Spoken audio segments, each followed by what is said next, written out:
我有外遇了，咱们离婚吧。1997年，在发生婚外情的第3天，宋丹丹拨通了丈夫英达的电话，英达只回答了一个字行。可在离婚当天，宋丹丹满怀愧疚地走出民政局，却发现了英达遗落在自己车上的传呼机，那上面满是英达的绯闻对象梁欢的留言：你在哪里？事情办成没有？你什么时候回来？宋丹丹才明白，这段10年感情的结局其实是双双背叛。宋丹丹和英达最初的感情也是热烈而真挚的。1987年，英达和宋丹丹在话剧《纵火犯》排练后台相遇，恋爱2年后，两人走进了婚姻的殿堂。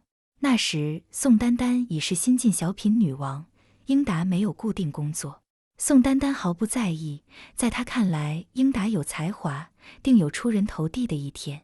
可生活从不是有情饮水饱，总要进入柴米油盐的琐碎中去。因为家世显赫，养尊处优的英达从不管家务，整天在家睡觉。宋丹丹刚生下孩子34天，就四处演出维持家中开销，回家还要照顾嗷嗷待哺的孩子。宋丹丹后来在书中写道：我是家里的顶梁柱，无论是物质上还是精神上。看着宋丹丹的辛苦忙碌，英达也曾感到愧疚。丹丹，我今天花你1分，将来还你1万。终于，英达执导的情景剧《我爱我家》大火。可这部让英达功成名就的作品，却见证了宋丹丹婚姻的毁灭。拍摄期间，英达整天待在剧组不回家，而出演女1号的宋丹丹为了照顾孩子，必须剧组家里2头跑。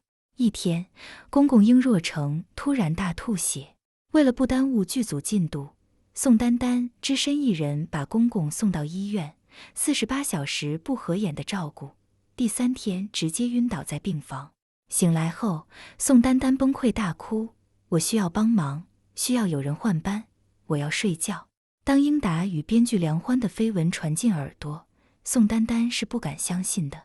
梁欢是他们共同的朋友。面对宋丹丹的质问，英达一边冷漠地否认，一边却并未停止暧昧。宋丹丹第一次提出了离婚，被长辈强烈反对。此后，英达经常夜不归宿，冷暴力愈演愈烈。在无尽的猜疑争吵后，宋丹丹选择和一个男人恋爱了。婚外情的第3天，宋丹丹拨通了丈夫英达的电话。这一次，英达爽快答应了离婚。离婚1个月后，英达与梁欢举办了婚礼。后来，面对媒体的镜头，宋丹丹坦然承认了自己在婚姻里犯下的错误。离婚我提出来的，因为我有了10年里面唯一的一次婚外情。我当时太孤单了，太需要爱了。我们各自都沿着自己的轨迹走了10年，每一个人都有自己不同的生活，我们已经完全彼此不了解了。10年我们从来没有见过面。对婚姻的背叛，宋丹丹一定是错的，但大众的反应却比想象中要宽容。曾有人做过一项调查，大约每7.5个妻子中就有一个曾经出轨。女性中出轨率最高的职业是全职妈妈。寂寞、怨恨、报复3个关键词是女人选择出轨的主要原因。可无论哪种原因，似乎都在无声地控诉着他们在婚姻中对自己的伴侣失望到了极点。百邦妮说，对很多女性来说，婚姻是一个漫长的付出。她从结婚的那一刻开始，她的付出其实是一生的。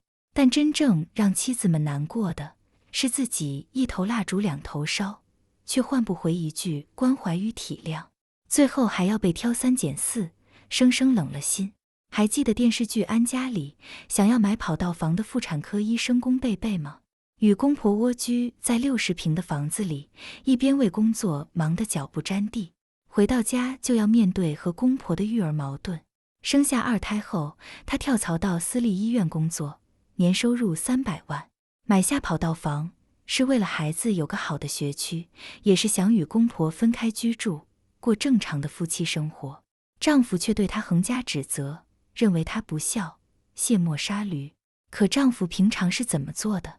没给孩子穿过一片尿不湿，每天回家当甩手掌柜，只会例行问话。老大在幼儿园开不开心，老二有没有拉臭臭，爸妈血压正不正常，妈的买菜钱够吗？宫贝贝与公婆发生口角，她就在另一间房躲清静，享受单身的自由。一旦矛盾激化，丈夫也不知道调节，一股脑把错误全部推到宫贝贝身上，甚至直言：你对这个家的贡献都没有外卖、保姆大。情绪积压在心头太久，宫贝贝终于发泄出了自己的委屈。多少婚姻中的女人就是如此，到饭点了，厨师是她；孩子生病了，熬夜是她；老人需要照顾了，伺候还是她。没有工资，少有感谢，被理所应当的视为一个免费保姆。一边是家庭的鸡飞狗跳，一边是婚姻的冷如冰窖。想离离不了，想过过不好。看过一个段子，老师问孩子，什么是父爱如山？孩子回答，父爱如山就是不管妈妈有多忙，爸爸都在沙发上一动不动，稳如泰山。虽是个笑话，却道尽了许多妻子的无奈。曾看过一个年轻妈妈的自述，孩子刚出生时，她担心丈夫休息不好影响工作，主动让丈夫去客卧睡觉，独自扛起了照顾孩子的责任。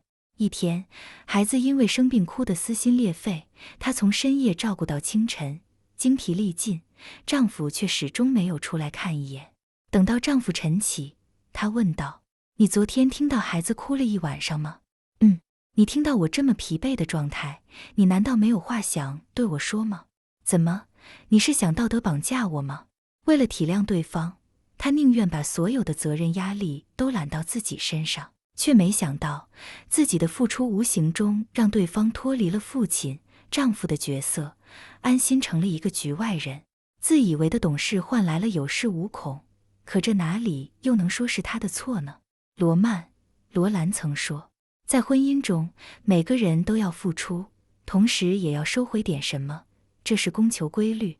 没有谁能一直保持不被珍惜的热情，失去体谅和分担的感情，最终只会走向分崩离析。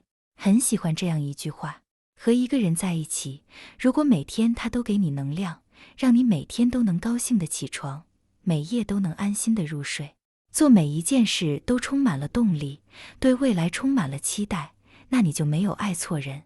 好在第3段婚姻，宋丹丹等到了这样一个与自己共度一生的爱人。36岁生日当天，宋丹丹与相识仅28天的赵玉吉走进了婚姻。如今，两人已经相濡以沫走过了25年，赵玉吉对巴图也非常疼爱。再谈起曾经失败的感情，宋丹丹早已释怀。今天，我特别有安全感，任何人不愿意跟我在一起，我都不挽留。只要你觉得我不能给你带来幸福了，你跟我在一起不快乐，你赶快去寻找你的快乐。